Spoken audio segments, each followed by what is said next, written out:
मुख्यमंत्री माझी लाडकी बहीण योजना चांगली योजना, परंतु विरोधक टीका करतायत। विरोधक कोर्टात गेले ते बंद करायला, सुदैवाने कोर्टाने त्याला मान्यता दिली। आज माझ्या चांद्यापासून बांद्यापर्यंत महाराष्ट्रातल्या महिला त्या योजनेवर खुश आहेत। काही काही ठिकाणी अडचणी येतात।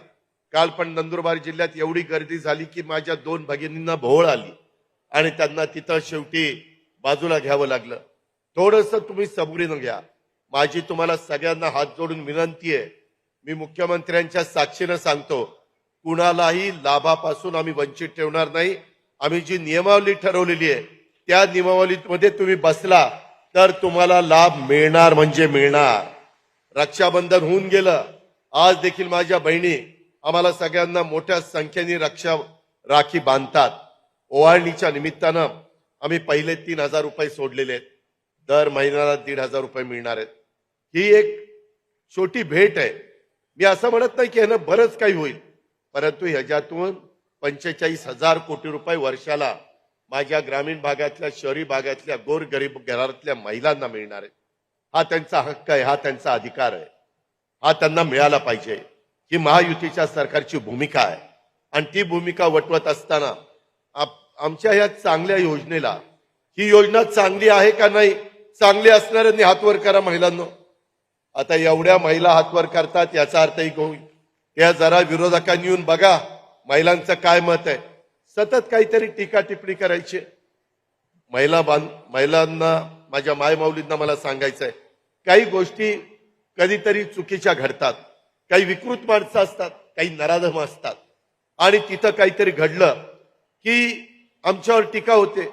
बघा महिलांना आज हे तिथं मदत करतात। सुरक्षिततेचं काय?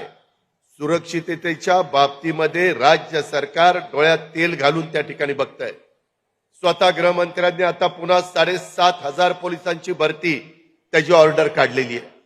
आज कुठल्याही परिस्थितीत माझा डोंगरी भाग, आदिवासी भाग, सखल भाग, शहरी भाग, ग्रामीण भाग, विदर्भ, मराठवाडा, उत्तर महाराष्ट्र, कोकण, पश्चिम महाराष्ट्र, मुंबई, कुठंच कायदा सुव्यवस्था अडचणीत येता कामा नये याकरता कडक मधले कडक कायदे केले जात आहेत। पण काही नराधम, काही विकृत माणसं काही गोष्टी करतात आणि त्याला या योजनेशी कुठेतरी जोडण्याचा प्रयत्न विरोधक करतात।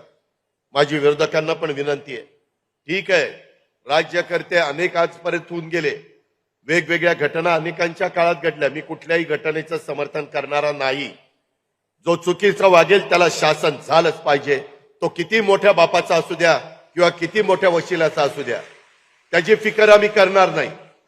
त्याला पूर्णपणे इतकं कडक शासन करणार आमचा तर प्रयत्न चाललाय। ते शक्ती कायदा आपण दिल्लीमध्ये राष्ट्रपती महोदयांच्याकडे गेलाय, तो लवकर मंजूर करून आणायचा आहे।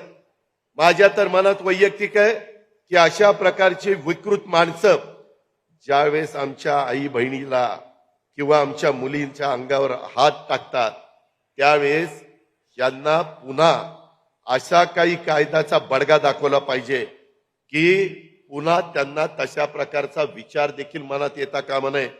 त्यांचं माझ्या भाषेत सांगायचं तर सामानच काढून टाकलं पाहिजे, परत नाहीच। हे केलंच पाहिजे। इतके नालायक काही काही लोक आहेत। युगपुरुष छत्रपती शिवाजी महाराजांनी आपल्याला काय शिकवलंय आणि कशा पद्धतीनं आज काही लोक नालायकपणा करतायत। आज कुठं कुठं काही काही घडतंय त्याच्याबद्दल अतिशय कडक आणि ठोस भूमिका या सरकारने स्वीकारलेली आहे।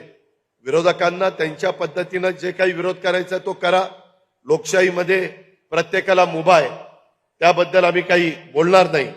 पण मला दुसरे एक तुम्हाला सांगायचंय, या बाबतीमध्ये आम्ही आमच्या मायमाऊलींना, आमच्या गरीब महिलांना, आमच्या गरीब मुलींना 21 ते 65 वयोगटामधल्या 1,500 रुपये महिना देणार तर देणार, परंतु वर्षाला 3 गॅस सिलेंडर फ्री देणार।